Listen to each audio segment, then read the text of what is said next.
Washington, D.C., this is WARBIRD Radio. On this episode of WARBIRD Radio Presents, we sit down with a World War II fighter pilot and surprise him with a flight in his former plane. Stay tuned. WARBIRD Radio Presents The Ralph Maloof Story starts right now.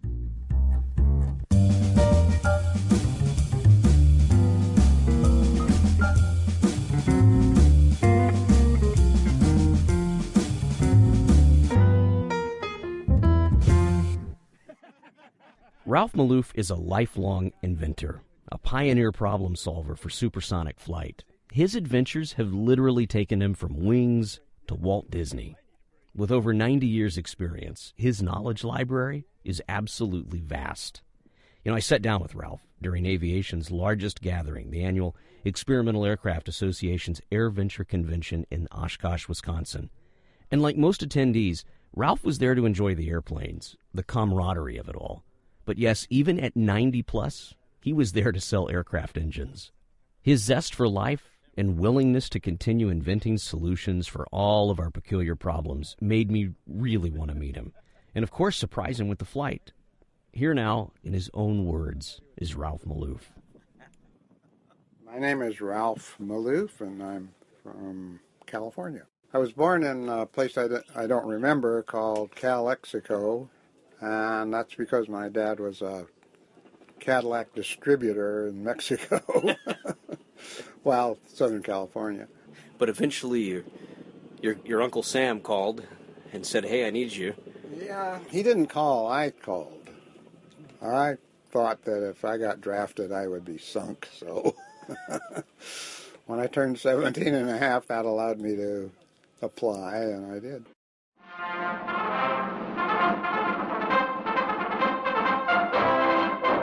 These men are aviation cadets. A short while ago, they too were average American boys from average American families.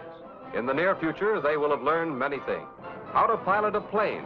If you're 17, you can enlist in the Air Corps Reserve. There are things to do and places to go, and the Army Air Forces will supply both to healthy, adventurous, and patriotic young men with a will to smack the enemy where it hurts the most. I trained in P-38s, P-39s, and P-40s. When I was assigned a combat group, because I was so junior, still being a teenager and all that stuff, I was sent off to a P-40 squadron on a really tiny island. So I learned how to land without being able to see anything, because I'm so short I couldn't see over the engine. It's an island called Shemya. It's at the end of the Aleutian Island chain, and there was only one fighter group in that whole Air Force. The rest of them were bombers. They were flying off to Japan from there. The goal of the original fighter planes in that part of the Aleutian Islands was to retake the Aleutian Islands from the Japanese, who invaded, I think, in early 1942. The Japanese were defeated. They evacuated mostly, and the fighter group was left there. Can't imagine why. I mean, who would want that place? But then later in the war, I guess the planners thought that the naval base in the Kuriel Islands could be captured and used as a jumping off point for the invasion of the northern islands, which were only 500 miles away. So our mission at that time was to, number one, bomb the hell out of everything there, sink the ships there, close the mouth of the submarine cave that they had there. And it was, like most permanent Japanese installations, it was well protected. And you did your part. Actually, I think the bombers did the part. It was a 10-hour round trip, so we had to wait until we got P-38s that were modified in a certain way that they could fly 2,000 miles with all all of the bells and whistles and don't go anywhere without bombs and that kind of stuff. We were all set. We did our practice flights to Paramushiro and got shot at a bit and found out that getting home was harder than getting there. Lost quite a few, actually, and we didn't do any damage at all. The magic day was just a few months after the surrender. Saved us all, I guess. Do you think about the guys that you were out there with much, or has that been so long ago now that it's all faded? I don't. I mean, most everybody survived. There are only about 8 or 10 that didn't make it. And, you can't dwell on something like that, and the memories fade. I don't think about it at all. It was a huge part of your life back then, and everybody today, when they see a P-38 pilot or someone who flew an aircraft in World War II, they want to come and talk to you. What I want to know is what you did after the war. What became of this P-38 hotshot pilot, the guy that flew a fighter off of a tiny island in the Aleutians? What did you take away from that experience? I have to clarify one thing. I spent most of my time avoiding being a hero. I just tried not to do what heroes do. So I can't make any claims at all to, accolades are not deserved by me. There are some real heroes, and we ought to save the accolades for them, of those that are left. Not many, I suppose. I was a routine fighter pilot. And people don't realize that all of the aircraft of World War II, including bombers, were basically unreliable, dangerous machines. And to accentuate that, we gave pilots maybe 8 or 10 months of training before they made their first mission. That today would be thought of as crazy. Well, more emergency makes people do crazy things. You don't have to be crazy to take a crazy order and execute. And I suppose that explains the huge losses, stunning losses. We don't talk about that. Well, 1 out of 4 fighter pilots died in the war. We don't talk about that. God knows how many bombers went down that we don't talk about. So when we see the total number, well, we only lost about 400,000 people in World War II to combat. You have to think about how many of those were made up of the Air Forces, the Navy in particular. That's unbelievable. That's what I would say the title hero belongs to. I would be embarrassed to be called a hero, actually. It's just a shame to use that word. I did nothing but waste a lot of bullets and bombs. I don't really think I did much of anything. While the nation groans under a mountain of commodities, we risk months of unemployment. Industry and government must prepare to overcome the known physical obstacles to post-war prosperity, so that G.I. Joe's dreams of peace are realized, and the opportunity for every American to contribute to a rising standard of living. Well, before the war, I was a teenager, but I was a teenager inventor, and I did a lot of stuff and invented a few interesting things. I was very interested in aviation from the time I was a toddler almost. And I liked things that could fly, and I got very interested in modeling. And I started inventing ways to join the radio control model crowd. Mainly it was a crowd of adults, and I wanted to join them. So I invented stuff that people hadn't thought of yet. Fortunately, I had an older brother, Bill, who was a superior craftsman, and he he went along with my crazy ideas and helped me, and we actually accomplished something that had never been done before in modeling, and I believe it's still being used today. And what was that? Modeling the cockpit and then making everything between the cockpit and the model that you needed to make the airplane think that you were in it. I mean, the model think that it had a pilot.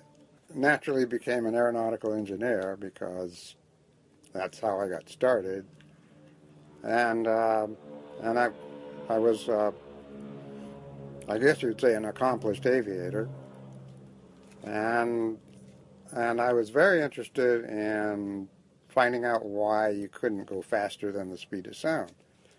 So I concentrated on that problem, and I did a lot of research too. And of course, hugely expensive wind tunnels were paid for by the government, made it possible to test things that we used to find out by dropping bricks out of airplanes, you know. And that got me started. I really was lucky because somebody else had invented the transonic wind tunnel, and they gave it to me to try to make it work. So that wouldn't have happened without a really smart guy doing the dirty work, you know. And that gave me a clue that you didn't need a rocket to thrust your way through the speed of the sound barrier, as we called it back then. I really got bored with that, though, after a while. And it wasn't that everything had been learned that could be learned.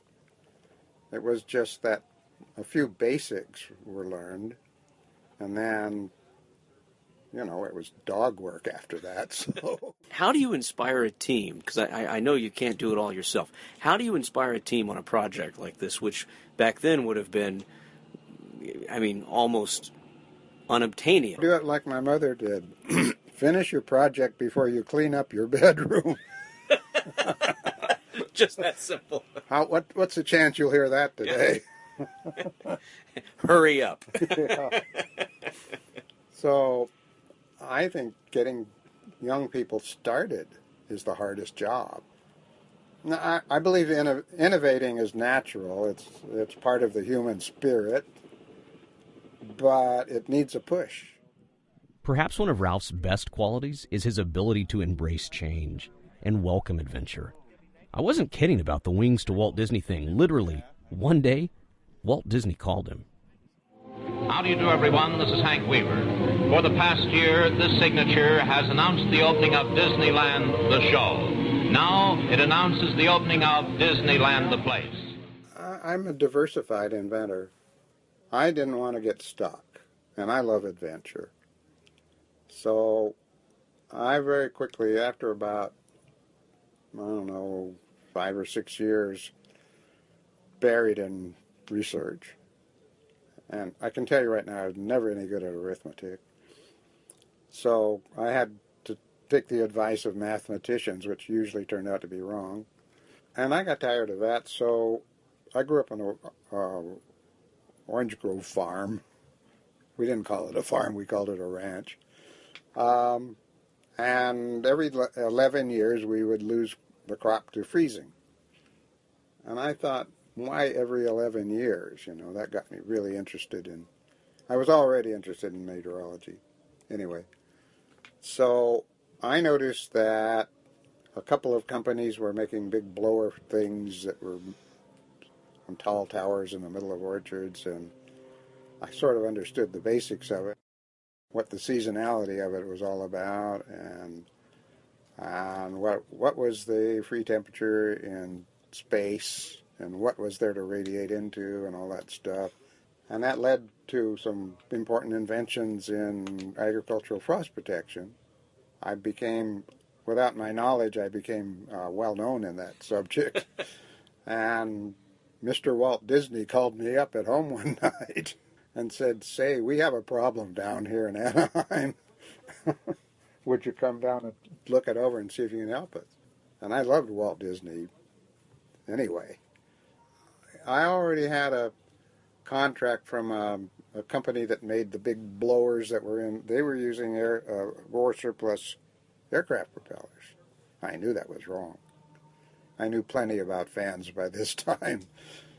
So I agreed to work on that, and I invented a whole bunch of things that made really cheap, gigantic fans possible, and where to put them, and what they did, and what they couldn't do, and the nonsense of burning smudge pots and all that stuff.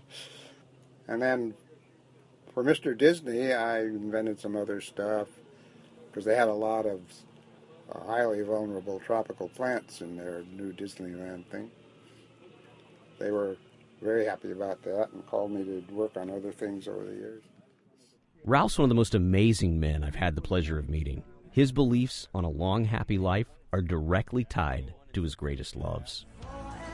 And there's a P-38 that's here. I sat in it. And that's what I understood. You got to sit in it.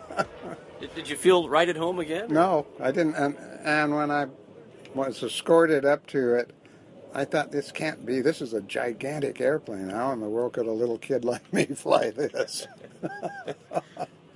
But I sat in the cockpit, and it all started coming back to me. But, you know, some of the good and a little bit of the bad. So it was a joyful experience overall, though, and I'm grateful for it. Did you fly after the war? Oh, yeah, I flew as a for pilot 40 years. What did you like the most about it? The freedom, mostly, yeah. I owned a whole bunch of different airplanes. My favorite being a replica of the Benny Howard Mr. Mulligan Racer. Oh, yeah. His company built hundreds of those things for Navy, and they used them for instrument training. A set of controls in the back seat, and a curtain, you know, so that you couldn't see out. And then there was a pilot or two up front. I took all that junk out of there because I was always afraid of flying instruments. I didn't trust them. And I made it back into Mr. Mulligan. Put different gears in the supercharger so it would go faster, and painted it white. And that was my favorite airplane, but it was a gas guzzler. Aren't they all? Yeah. Before fuel prices went out of sight, I actually stumbled onto Benny Howard himself. In Burbank, California, at the airport there. He was at that time working for Douglas Aircraft, I think. And he saw me taxi up, and he introduced himself, and I believed him because he had a terrible limp. And we started talking about it, and he said, "Why don't you put a speed ring on that thing?" And I said, "What's a speed ring?" You know. And he explained how we got a lot more speed out of Mr. Mulligan by changing the cowling, and I actually did that. And did it go faster? Oh yeah, about 12% or something like that faster. It broke 200-mile-an-hour cruise. Wow. But it didn't change the fuel consumption at all.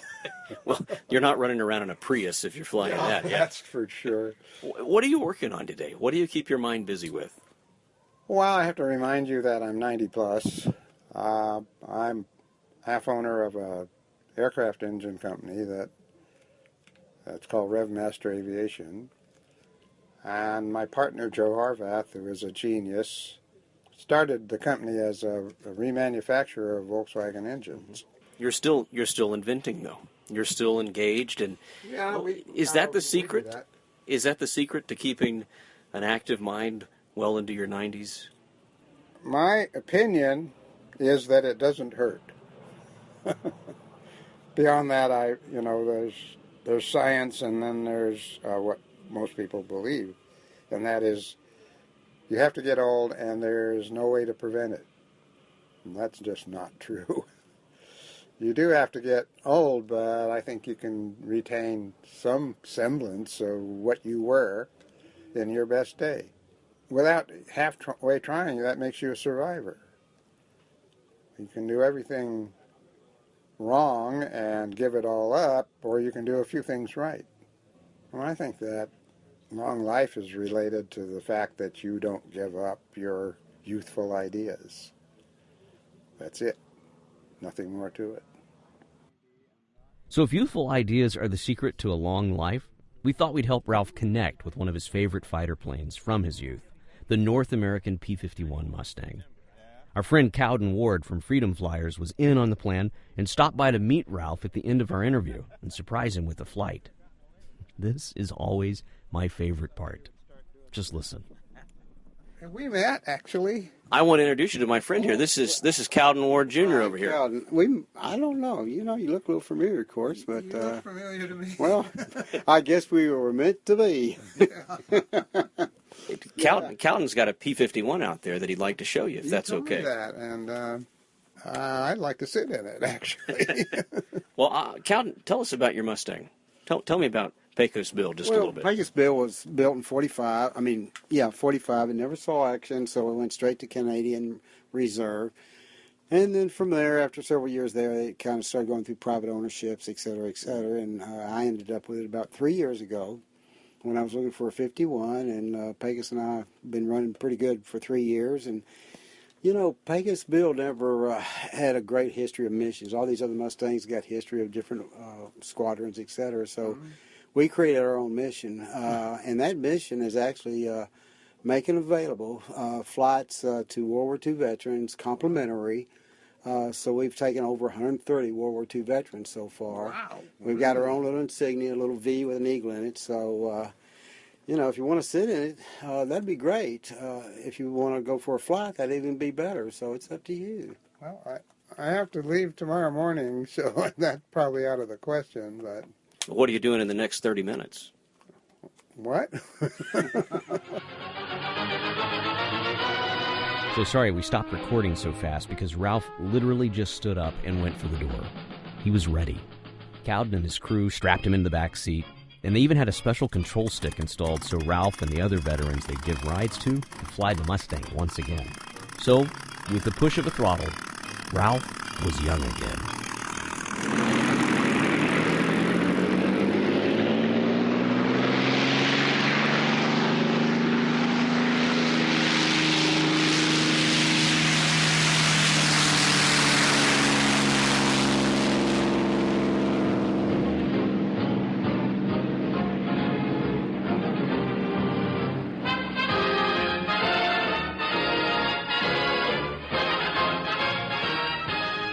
As the sun began to set, Ralph and Cowden came taxiing back in the P-51. A small crowd had gathered to welcome him home, and it was well worth the wait.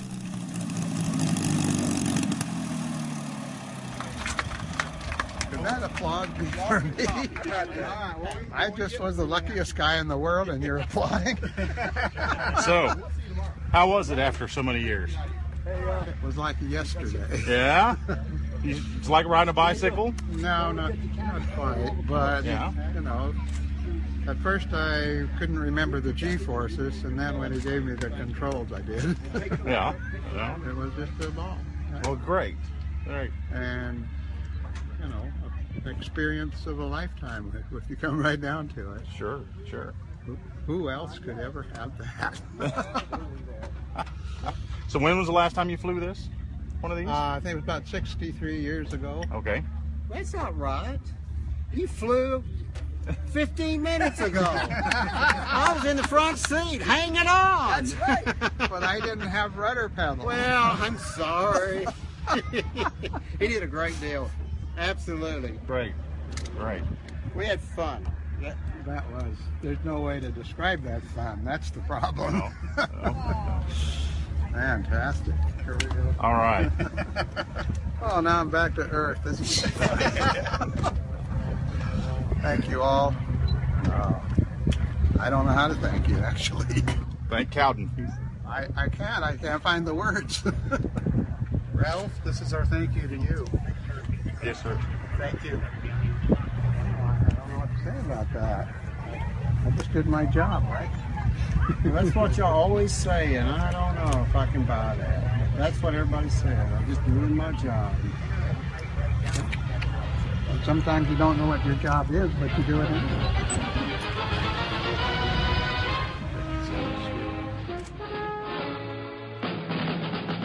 So when it's all said and done, what does Ralph Maloof want us to remember about him? Well, he said the same thing he remembers about his favorite mentors, his parents. Gigantic mess that my heirs will have to clean up, so they'll have to see all of the stuff that I left behind. And they will say about me what I have said about my parents. They were just fantastic. That's it. Thanks for your time. My pleasure. There you have it. Ralph Maloof, inventor, mentor, an all-round incredible man. My sincere thanks to Cowden Ward and the Freedom Flyers for taking him flying. For more information on Freedom Flyers and how you can help, just visit the quick link at the bottom of the show story. Until next time, I'm Matt Jolly. Thanks for listening. I love inventing things, and I still do. I applied for my last patent when I was about 85, and it issued. So, nothing to it. Still going strong. Yeah, I think so. Yeah.